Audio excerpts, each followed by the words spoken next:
Vamos a conversar de algo que en un principio con el título puede sonar extraño o raro o distante en realidad de lo que nos pasa en el Río Tercero. El título sería Gobierno Abierto. Y cuando uno habla de un gobierno abierto, habla inevitablemente de cuál debería ser el rol de las tecnologías o aprovechar las tecnologías para esta apertura del gobierno, para que la gestión tenga su control y la gente tenga su información fruto de todo este proceso. Bueno, llegó a Río Tercero un especialista en la materia, disertante y que ha tenido una experiencia concreta particularmente en la ciudad de Bahía Blanca, en Buenos Aires, y vamos a conversar con él de qué se trata y cuáles son las posibilidades de implementar todo esto en una localidad del interior, como puede ser en Río Tercero, y cuál es la necesidad de este gobierno abierto. Estamos con Esteban Mirovsky. Esteban, buenas noches, muchas gracias por venir. Buenas noches, muchas gracias por la invitación. Estuviste disertando en nuestra ciudad sobre esta cuestión del gobierno abierto. ¿Cómo lo explicamos en dos palabras y de manera sencilla? Bueno, básicamente, hoy lo hablamos un montón, esto tiene que ver con la implementación de políticas basadas en tres principios, que son transparencia, participación ciudadana y colaboración entre instituciones. Ni más ni menos. Ni más ni menos. A partir de la apertura de información, ¿no? Partiendo de que, como base de que toda la información que se genera en los gobiernos, no importa si esos gobiernos son municipales, provinciales o nacionales, es pública. Digamos, el acceso a la información es un derecho de todos los ciudadanos y esa información se genera con fondos que son públicos. Así que la gente tiene que saber que todo eso, que todo ese dinero que se utiliza para hacer obras, para gestionar, para mantener estos aparatos estatales, todo eso es información pública y ellos tienen derecho a pedir que esa información se publique y a solicitarla. Así que básicamente la implementación de estas políticas están basadas en estos tres pilares que dijimos, basándonos en la apertura de la información que generan los gobiernos. La traducción sería, yo quiero saber alguna información de mi municipio, de mi provincia y demás, tengo que tener la facilidad de encontrar esa información. Sí, lo que nosotros proponemos y lo que propusimos en el proyecto de Bahía Blanca y ahora estamos proponiendo en un gobierno provincial de Colombia, en Nariño, que yo estoy ayudando con ese programa y en algunas otras ciudades también de Argentina, es que eso no sea pasivo, digamos, que esa transparencia o ese pedido de información o acceso a la información no sea pasivo, es decir, y trabajamos con principios de transparencia activa, es decir, ¿qué sentido tiene que yo espera que vos me pidas una información cuando yo sé que esa información es pública? Si es pública, entonces la tengo que publicar en diferentes plataformas orientadas de diferentes maneras para cada sector de la sociedad. No se comunica para todo el sector de la sociedad de la misma manera.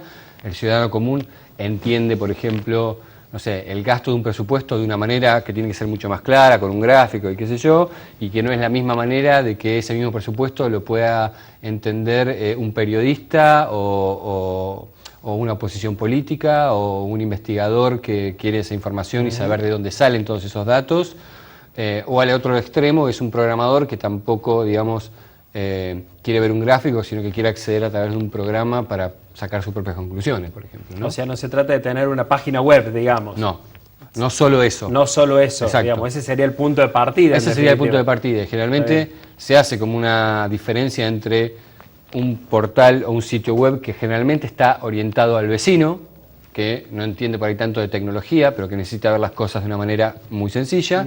Y además está lo que se llama el portal de datos o repositorio de datos, donde está la misma información que en el portal de gobierno abierto orientado al vecino, que está todo en gráficos, pero en este portal de datos, repositorio de datos, esa información está en formatos crudos, originales, digamos, como para que no se queden solo con la película que cuenta el gobierno, sino que se puedan bajar esa información y sacar sus propias conclusiones. Hablábamos al principio de que puede ser un proceso rápido o medianamente rápido, siempre y cuando esté la decisión política inclusive o de gestión de realizarlo. Es difícil lograr esa decisión porque significa abrir el juego de todas mis cuentas como gestor municipal, por ejemplo. No, a ver, no es difícil, es una decisión binaria, es sí o no.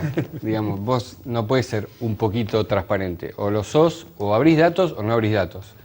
En eso es igual que la tecnología, esto es binario. Entonces, digamos, lo difícil es encontrar gente que lo quiera hacer, al nivel que se hizo, por ejemplo, en Bahía Blanca, porque hay un montón de miedos con respecto a eso, que no solo tienen que ver con temas de corrupción, tienen que ver con un cambio cultural por parte de la sociedad, tienen que ver con un cambio cultural por parte de la clase política, que ante tanto volumen de información, en vez de usarla para construir políticas en conjunto, la usa para atacar a su opositor.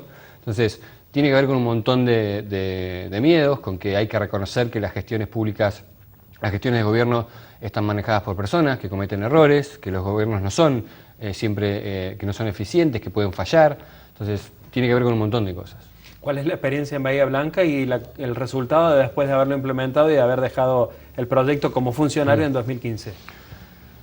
La experiencia fue muy buena en general. Bahía Blanca se convirtió en un referente internacional en el tema por las particularidades que tenía el caso de gobierno abierto, que básicamente eran dos. Era que toda la información que se publicaba estaba en tiempo real.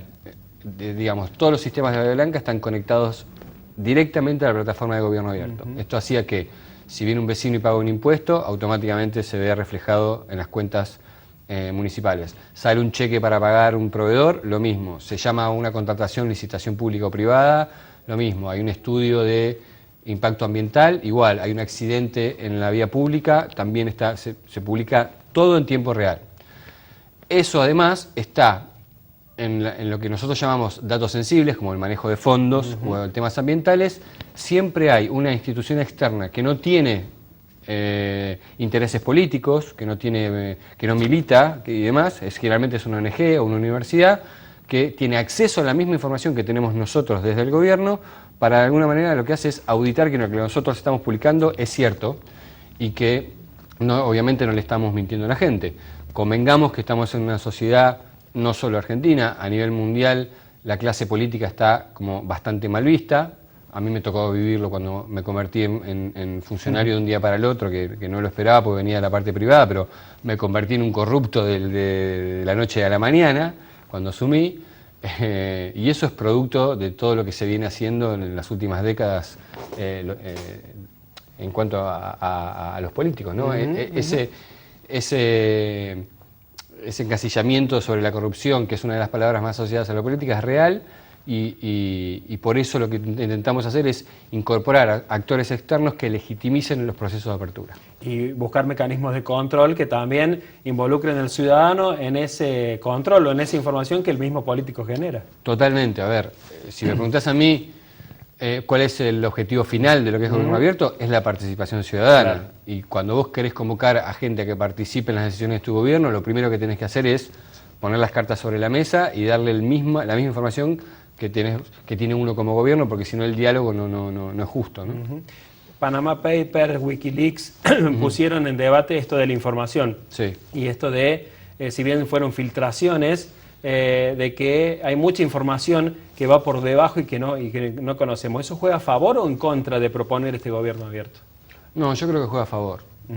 A ver, más allá de que para esto hace falta una decisión política, hay algo que te demuestra que esto está avanzando y que tampoco depende tanto de los políticos. La tecnología misma está impulsando toda esta cuestión de la transparencia y ya se está yendo de las manos. Cualquiera tiene un teléfono donde hoy puede guardar miles y millones de datos en un dispositivo muy chico. Cualquiera tiene acceso a esa información, cualquiera la puede filtrar. Entonces, la misma tecnología está impulsando que cada vez exista más información disponible. Lo importante es saber si uno se quiere subir a esa ola y pasar a tener los caballos adelante de la carreta o va a dejar que lo pase la ola.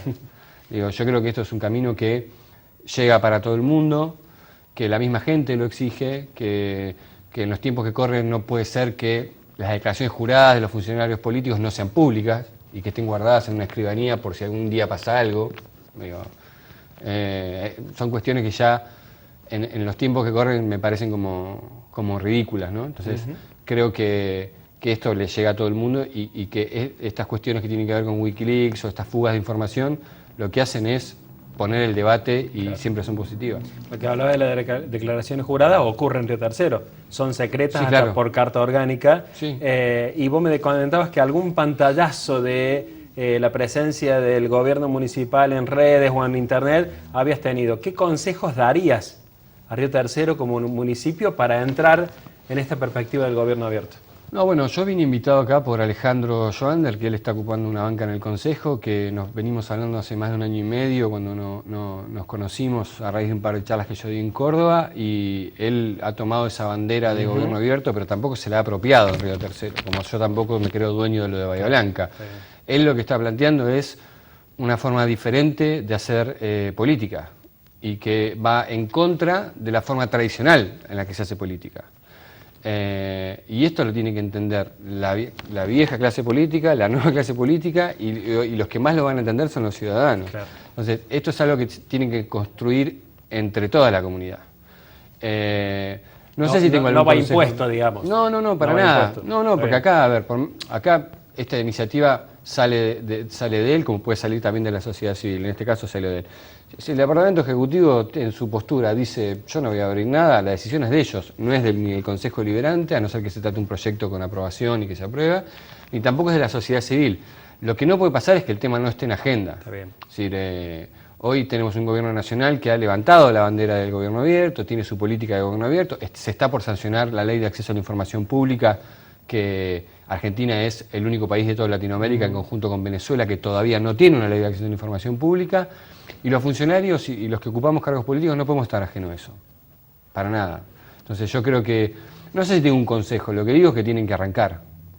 Claro. Arranquen, por donde sea, por el Consejo, por el Ejecutivo, por donde quieran, pero tienen que arrancar. Conocer de qué se trata por lo menos, el primer paso. Arrancar, saber de qué se trata y lo básico hay que publicarlo. A ver, declaraciones juradas son básicos, en qué se gastan la plata es básico, de dónde obtienen el dinero y cuánto recaudan es básico. Hay cosas que son básicas que ni las tendríamos que estar discutiendo a esta altura del partido. Vuelvo a esta idea del principio que decías que se diferencia la información o la forma de presentar la información, porque una cosa es subir un archivo PDF en bruto, sí, y otra cosa es mostrar un gráfico en el que se divide en qué se ha gastado. Sí. Es un cambio de percepción, porque yo estoy poniendo sobre la mesa casi mi manera de administrar, ¿no? Es que seguramente, es que precisamente estás haciendo eso. Claro. Primero que un PDF publicado con el presupuesto no tiene nada que ver con transparencia. Claro. A ver, eso es un error de concepto que viene de cómo antes se creía que era una forma de hacer transparencia. Un PDF es una foto que no dice nada, es un presupuesto que se sanciona el año anterior al que se lo va a ejecutar y que lo más probable no tenga nada que ver de cómo se está ejecutando. Porque son cuestiones obvias, porque los presupuestos cambian, porque hay situaciones de emergencia que hace que tengas que compensar partidas, por un montón de cuestiones. Una vez que uno entiende eso y entiende que comunica para diferentes sectores, lo importante es que esa comunicación sea clara, sencilla, y que uno muestre de dónde sacó la información para hacer esa comunicación clara y sencilla, porque si no, nada tiene validez. Si yo ese PDF te lo traduzco a un cuadro muy lindo, pero no te pongo los datos crudos de dónde saqué la información, claro, es lo mismo que el PDF, no sirve. Decías que venís de la parte privada, de los ciudadanos, obviamente, y estuviste en la parte pública. Sí. ¿Por qué la necesidad de este gobierno abierto? ¿A dónde ves la motivación de seguir proponiendo esto? Por la sola ridiculez de que nos estén premiando por todos lados porque seamos transparentes. Claro, a ver, claro. Llegamos a un punto en donde hay un montón de organismos internacionales que te llaman para premiarte o para que des una charla y te felicitan porque sos transparente, participativo y colaborativo. Lo cual no debería ocurrir. No, debería ser lo normal. Entonces, la pregunta es al revés, ¿por qué no? Si, claro, si es lo que hay que hacer. Entonces, nosotros lo que hicimos fue cambiar la pregunta. Es decir, ¿por qué no publicar esto? Si esto se hace con plata de la gente. Y bajo ese concepto fue que se armó todo el programa, ¿no? Esteban, muchas gracias por este tiempo. Un gusto esta conversación. Esperemos que sirva como disparador para Río Tercero, para el resto de las ciudades y que se convierta en políticas de Estado, en definitiva. Ojalá que sí, como te digo, yo creo que le llega a todo el mundo. El tema es la decisión de cuándo se van a querer subir a la ola antes que los pase por arriba, ¿no? Pero bueno, hay que tomar esa decisión y ir para adelante. Muchas gracias. No, por favor, a ustedes. Pausa y ya volvemos.